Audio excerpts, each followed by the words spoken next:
तो अब हम लोग यहाँ पर सेशन क्रिएट करेंगे, पर उससे पहले हम लोग क्या करते हैं, जो हम लोगों ने यूज़र जो मॉडल बनाया उसको यहाँ पर इंपोर्ट कर लेते हैं। Const user equals to require,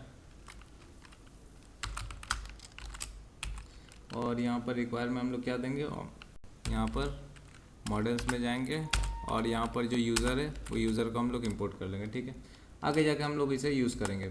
अब यहाँ पर हम लोगों ने जो एक्सप्रेस सेशन हम लोगों ने इंस्टॉल किया था उसे हम लोग यहाँ पर इंपोर्ट करेंगे। Const session equals to express session, और फिर जाके हम लोगों ने एक और पैकेज इंस्टॉल किया था मोंगो, कनेक्ट मोंगो। तो कनेक्ट मोंगो को भी हम लोग इंस्टॉल यहाँ पर इंपोर्ट करेंगे। तो कनेक्ट मोंगो की मदद से जितना भी सेशंस का डेटा है वो डेटा हम लोग मोंगो डीबी में स्टोर करें। अब यूज़र सेशन जो हम लोग बना रहे हैं इसका मतलब क्या है ये भी थोड़ा जान लेते हैं। तो बेसिकली आप लोगों ने देखा होगा कि आपका जो फेसबुक होता है या यूट्यूब होता है, जब आप यूट्यूब में एक बार पहली बार लॉगिन करते हैं तो दूसरा बार आप जब भी ऐप खोलते हैं तो आपको वापस से री लॉगिन नहीं करना पड़ता, आपका एक सेशन क्रिएट हो जाता है। तो आप जितना बार भी ऐप्स को खोलेंगे तो वो ऑटोमेटिकली वो सेशन चेक करेगा कि हाँ ये सेशन इसका एक्टिव है, तो वो लॉगिन करा देगा। फेसबुक में भी सेम इसी तरह होता है।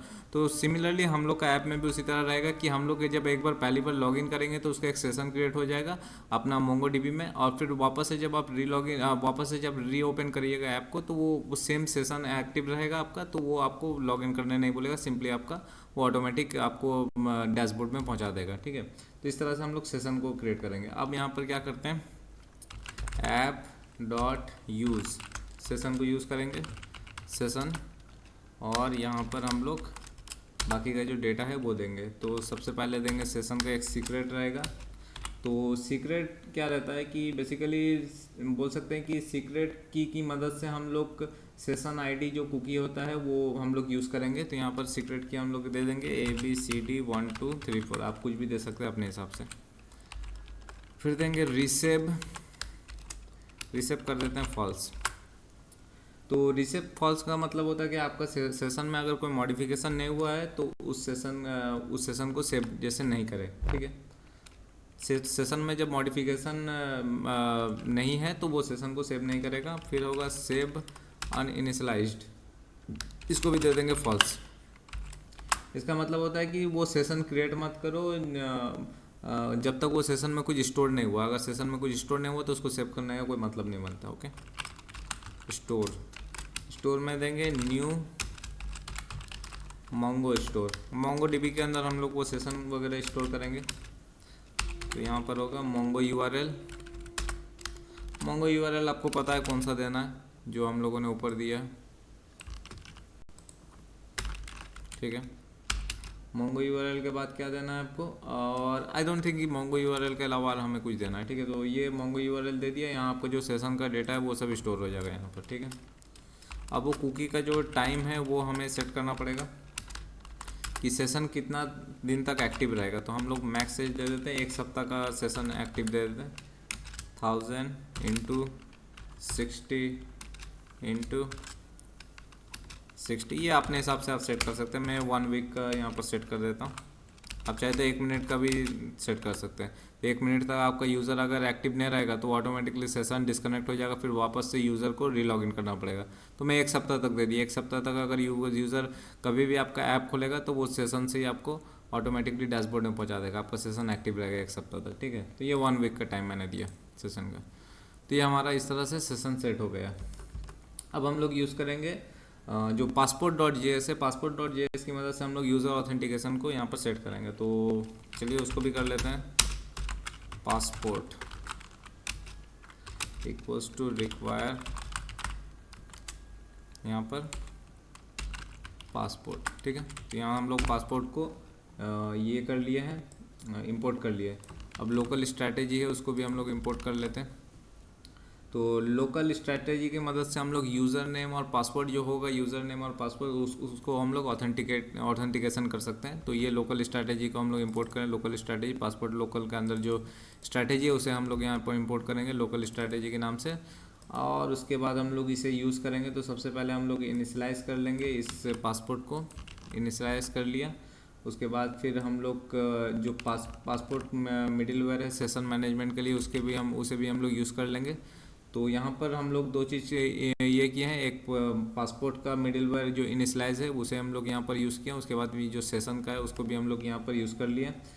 और फिर जाके हम लोग जो यूज़र का जो डेटा है जो हम लोग सेशन में स्टोर करेंगे उसको हम लोग सबसे पहले सीरियलाइज़ कर लेंगे। तो पासवर्ड और सीरियलाइज यूज़र का जो हम लोग ये जो यूज़र हम लोगों ने मॉडल यहाँ पर स्कीमा ये किया था उसका जो डेटा है उसको हम लोग सीरियलाइज़ करके भी सेशन में स्टोर कर देंगे। फिर वापस से जब हम लोग रिट्रीव करेंगे सेशन का डेटा तो हम लोग डीसीरियलाइज़ करके उसके रिट्रीव करेंगे, ठीक है ना। तो इस तरह से तो ये हमारा हो गया है। तो यहाँ हमारा सेशंस का काम हो गया, ठीक है। और एक चीज़ है कि जो हम लोगों ने इस्तेमाल किया था कोर्स यानी कि आपका जो जितना भी ये होगा जो क्रॉस ओरिजिन रिसोर्स शेयरिंग होता है उसे हम लोग यहाँ पर इंपोर्ट करेंगे, ये यूज़ करेंगे। इंपोर्ट हम लोगों ने ऑलरेडी कर चुका हूँ। कहाँ हम लोगों ने इंपोर्ट, हाँ ये देखिए कोर्स हम लोगों ने इंपोर्ट कर लिया तो हम लोग यहाँ पर यूज़ कर लेंगे इसे कोर्स, ठीक है। तो ये हो गया है। अब बॉडी पार्सर वगैरह भी हम लोग यहाँ पर इंपोर्ट कर लेते हैं। पर बॉडी पार्सर इंपोर्ट करने से पहले मैं एक चीज़ और करना चाहूँगा कि जो हमारा जो पब्लिक फोल्डर रहेगा, जैसे कि मान लीजिए यहाँ पर हम लोग पब्लिक कुछ स्टैटिक फोल्डर बनाएंगे, जैसे कि पब्लिक फोल्डर हो गया। तो इसको हम लोग यहाँ पर जैसे यहाँ ऑटोमेटिकली पकड़ ले, ये हमारा यहाँ पर सेट करना पड़ेगा हमें, ठीक है। तो पब्लिक फोल्डर के अंदर वो जो भी आपका स्टैटिक फाइल्स होता है ना, CSS वगैरह या जावास्क्रिप्ट फाइल्स वगैरह हो गया जो हम लोग डैशबोर्ड के लिए बनाएंगे वो, या फिर जो भी हम लोग ये जो एडमिन डैशबोर्ड रहेगा उसके लिए जो बनाएंगे, जो CSS या जावास्क्रिप्ट सब फाइल इसी के अंदर रहेगा। तो उसको स्टैटिक फाइल को सर्व करने के लिए हमें यहाँ पर दो चीज़ करना पड़ेगा। पहला है जो पाथ मॉड्यूल है उसे हमें इंपोर्ट करना पड़ेगा, पाथ मॉड्यूल इंपोर्ट कर लेंगे। फिर दूसरा है कि जो हमारा स्टैटिक फाइल्स है उसे हम लोग यहाँ पर सर्व कराएंगे। तो ऐप डॉट यूज़ करेंगे, express dot static path dot join, और ये जो पब्लिक फोल्डर है इसके अंदर जितना भी फाइल्स रहेगा वो यहाँ पर से हम लोग भेज देंगे, ठीक है। तो यहाँ से सर्व हो जाएगा फिर। तो ये हो गया। इस तरह से हम लोग जितना भी स्टैटिक फाइल्स है पब्लिक फोल्डर के अंदर हम लोग इस तरह से सर्व करते हैं, ओके।